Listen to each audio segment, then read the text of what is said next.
दोस्तों, ये कहानी विश्वास, आत्मविश्वास और अंधविश्वास पे आधारित है। मैं जो आपको कहानी सुनाने जा रहा हूँ वो बहुत पुरानी है, राजाओं के समय की है। एक राजा था, उसका राज था, उसकी प्रजा थी, सब कुछ अच्छा चल रहा था।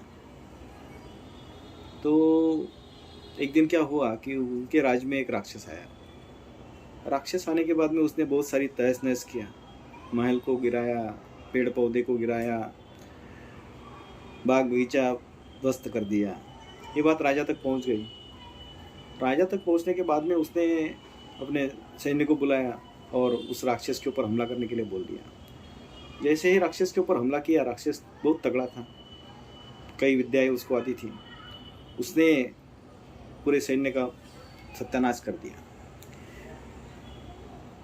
अभी सोचने लगे कि क्या करना चाहिए। अभी हम राक्षस के ऊपर तो विजय नहीं पा सकते हैं, तो एक काम करते हैं, उसके साथ में कुछ बातचीत करते हैं। ये कई लोगों को मारता है और एक आदमी को खाता है, उससे अच्छा है कि हम एक आदमी इसको पहुंचा दिया करेंगे और हर रोज एक आदमी को ये खाता रहेगा, तो हमारी प्रजा भी बचेगी और ये तहस नहस भी बच जाएगी। तो एक आदमी को उसके पास में समझौता करने के लिए भेज दिया। समझौता हो गया।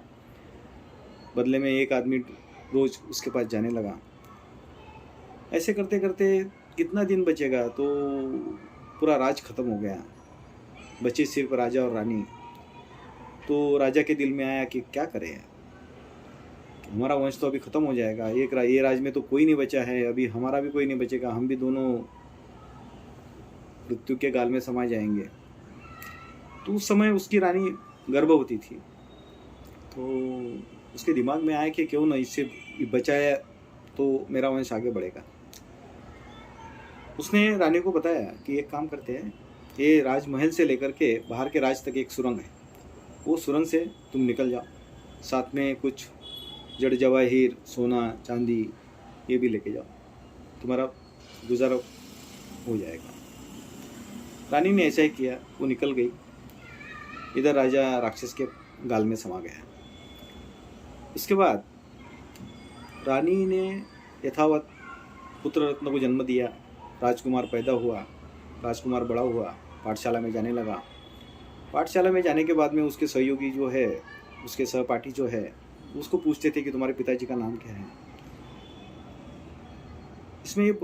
इसमें ये एक बात आती है कि उसके माँ ने उसके पिताजी का नाम नहीं बताया था। वो कहा कि राजा थे, उनका राज कहाँ था, इसके बारे में उसको कुछ भी नहीं बताया था, क्योंकि उसको डर था कि ये हो ना हो, इसको अगर बताया जाए तो ये उस राज की तरफ चले जाएगा। ये डर से उसने उसको कुछ नहीं बताया था। लेकिन दोस्त लोग उसको बहुत परेशान करते थे। परेशानी की वजह से एक दिन वो अपने माँ से झगड़ पड़ा और अपने माँ को अपने पिताजी का नाम बताने के लिए जिद करने लगा। अभी लड़के की जिद के आगे माँ के ना चली।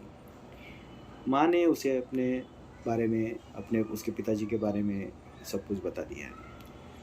अभी ये जो राजपुत्र है, राजकुमार, ये अपनी जीवन यापन के लिए भेड़ बकरियाँ चराता था। इसके पास में काफ़ी भेड़ बकरियाँ थी। तो एक दो दिन के बाद में माँ को पता न चले, ये हिसाब से वो निकल गया अपने राज की तरफ। तो राक्षस को भी गंध आ गई कि कोई तो भी आदमी अपने राज की तरफ आ रहा है। बहुत दिन से उसने आदमी को खाया नहीं था, उसको जबरदस्त भूख लग गई। और जैसे ही उसको पता चला कि इस तरफ से आ रहा है, तो वो दो डग में वो लड़के के पास पहुंच गया। जैसे ही लड़का उसको दिखाई दिया, उसने फट से उसको उठा के अपने मुंह के पास ले गया। मुंह के पास जैसे उसको अंदर खाने के लिए अपने मुंह के अंदर डालने लगा, उसी समय वो लड़का बोल पड़ा, तो एक ही दिन में अपना भोजन खत्म कराओगे कि आपको हर रोज मैं आपको खाना खिला सकता हूँ, मेरे पास में बहुत सारा खाना है। बोले क्या है तेरे पास खाना? मतलब मेरे पास बहुत सारी भेड़ बकरियाँ हैं, मैं आपको हर रोज एक भेड़ या बकरी खाने के लिए भेज दिया करूँगा, ये लेके आऊँगा। और वैसे भी भेड़ बकरियाँ बहुत बच्चे देती है, आपके भोजन का प्रबंध आजीवन हो जाएगा। राक्षस को भी अच्छा लगा। बोले ठीक है, कोई बात नहीं। राक्षस ने हाँ भरने के बाद में उसने बकरियां लाना चालू कर दिया। हर रोज़ का वही दिन क्रम होने लगा।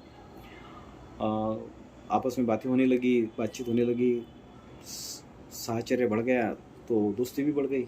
दोस्ती बढ़ने के बाद में दोस्ती गहरी दोस्ती में तब्दील हो गई।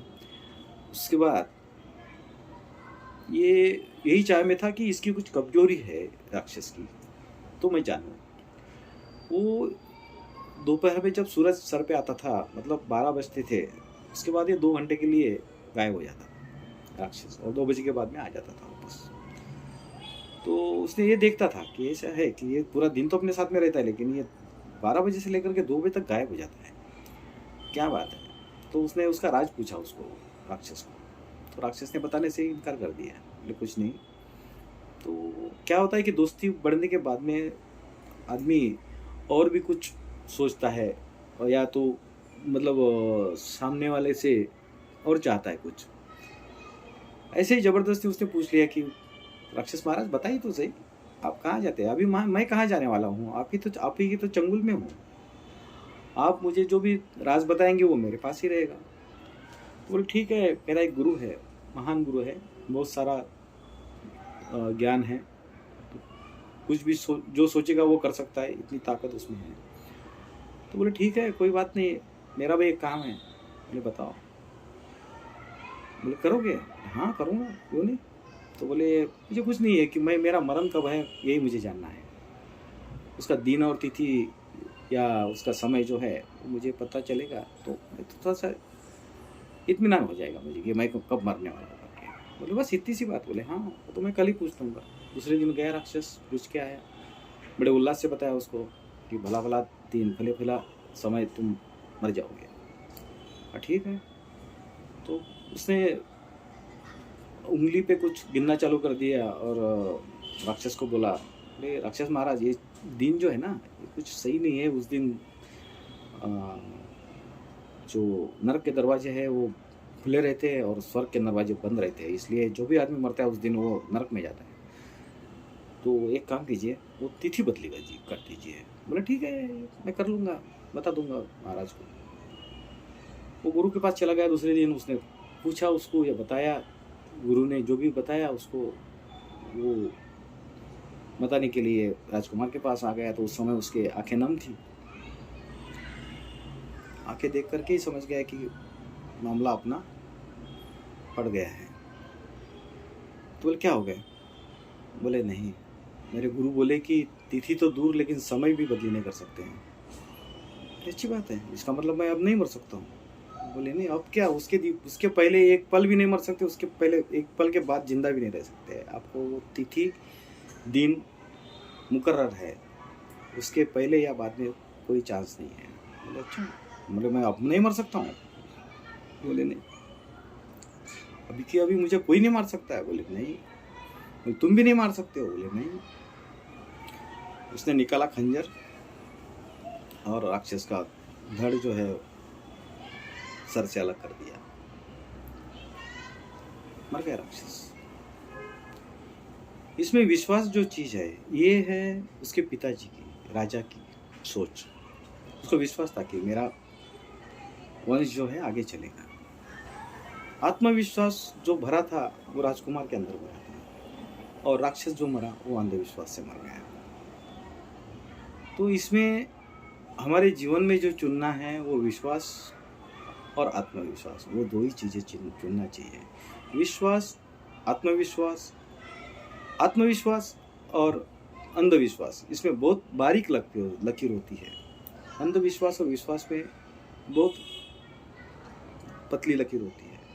वो जानना चाहिए, जो जान गया वो तर गया।